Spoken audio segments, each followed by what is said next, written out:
இன்றைக்கி டே 6 இன்றைக்கான கொஸ்டின் என்னென்னு பார்த்தீங்கன்னா, மொழிவாரி மாகாணங்கள் உருவாக்கப்படுவது குறித்து பரிசீலிக்க அமைக்கப்பட்ட முதல் ஆணையத்தை கமெண்ட் பண்ணுங்க. இதுக்கான கொஸ்டினுக்கான ஆன்சரை இப்போ வாங்க நம்ம வீடியோக்குள்ளே போகலாம். பகுதி 2 குடியுரிமை.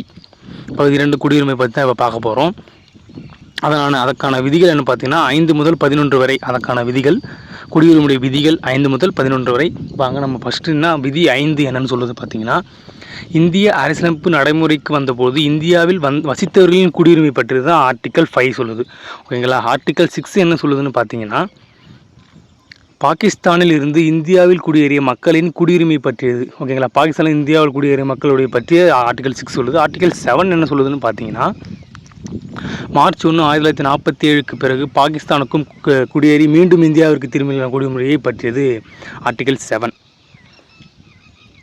ஓகேங்களா. அடுத்து பார்த்தீங்கன்னா ஆர்டிக்கல் 8 விதி 8 என்ன சொல்லுதுன்னு பார்த்தீங்கன்னா, இந்தியாவிற்கு வெளியே வசித்து இந்திய வம்சாவளியர்களின் குடியுரிமை, இந்திய வம்சாவளி இருக்காங்க பார்த்தீங்கன்னா அவங்களுடைய குடியுரிமை பற்றி ஆர்டிக்கல் 8 சொல்லுது அப்படின்னு சொல்கிறாங்க.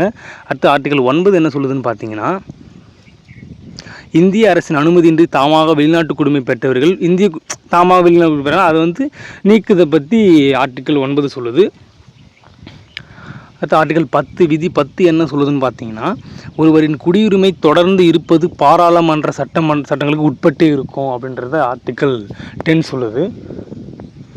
ஆர்டிக்கல் 11 விதி 11 என்ன சொல்லுதுன்னா, ஜனவரி 26, 1950 பிறகு ஒருவருக்கு இந்திய குடியுரிமை வழங்குவதற்கு அல்லது நீக்குவதற்கும் பாராளுமன்றமே சட்டம் இயற்றலான்றத ஆர்டிக்கல் 11 சொல்லுது. ஓகேங்களா. ஸோ இந்த வீடியோ பிடிச்சிருந்தால் லைக் பண்ணுங்கள், ஷேர் பண்ணுங்கள், தமிழின் டிஎன்பிஎஸ்சியை சப்ஸ்கிரைப் பண்ணுங்கள். ஸோ இன்னும் குடியுரிமை பற்றி வீடியோ நான் தொடர்ந்து வீடியோ அப்லோட் பண்ணுவேன். ஸோ நன்றி, வணக்கம்.